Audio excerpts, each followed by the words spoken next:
ஆண்டவராக இயேசு கிறிஸ்துவின் இனிய நாமத்தினாலே இந்த நாளிலே கர்த்தருடைய வார்த்தை பரிசுத்த லூக்கா எழுதின நற்செய்தி 10ஆம் அதிகாரம் 19வது வசனத்தை நான் வாசிக்கிறேன். இதோ சர்ப்பங்களையும் தேள்களையும் மிதிக்கவும் சத்துருனுடைய சகல வல்லமையும் மேற்கொள்ளவும் உங்களுக்கு அதிகாரம் கொடுக்கிறேன் என்று ஆண்டவருடைய வார்த்தை சொல்லிக் கொண்டிருக்கிறது.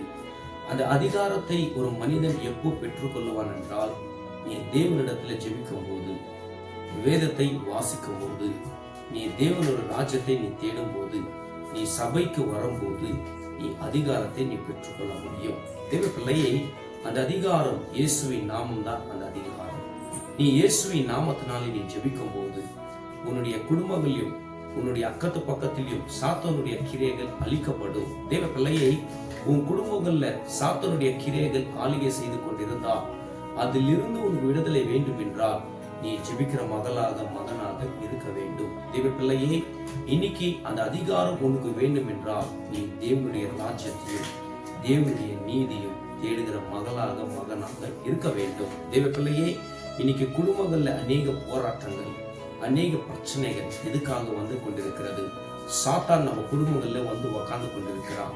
அவன் ரூல் பண்ணி கொண்டிருக்கிறான். அவனுடைய ஆளுகை நம்ம குடும்பங்களில் செயல்பட்டு கொண்டிருக்கிறது.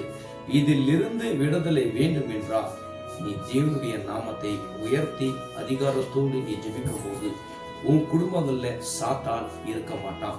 அந்த இடத்துல நீ அவனை துரத்த வேண்டும் என்றால் இயேசுவின் நாமத்தை அதிகாரத்தோடு நீ ஜெபிக்கும் போது சாத்தானுடைய தலையை அந்த இடத்துல நீ நசுக்க முடியும். தேவ பிள்ளையே, இன்னைக்கு கர்த்தர் உனக்கு அதிகாரத்தை கொடுத்திருக்கிறார்.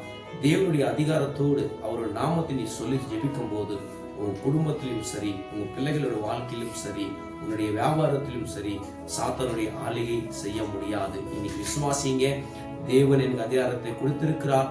நான் இனிமேல் இயேசுவின் நாமத்தை அதிகாரத்தோடு நான் ஜெபிக்கிறப்போ என் குடும்பங்கள்ல சாத்தானுடைய ஆளுகை எல்லாமே அழிக்கப்படும்.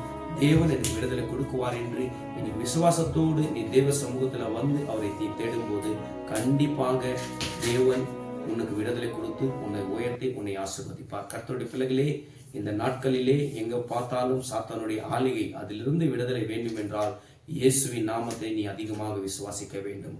கர்த்தர் இந்த வார்த்தை மூலமா என்னோட பேசினா நான் விசுவாசிக்கிறேன். கர்த்தர் தாமே உன்னை ஆசீர்வதிப்பாராக. ஆமென்.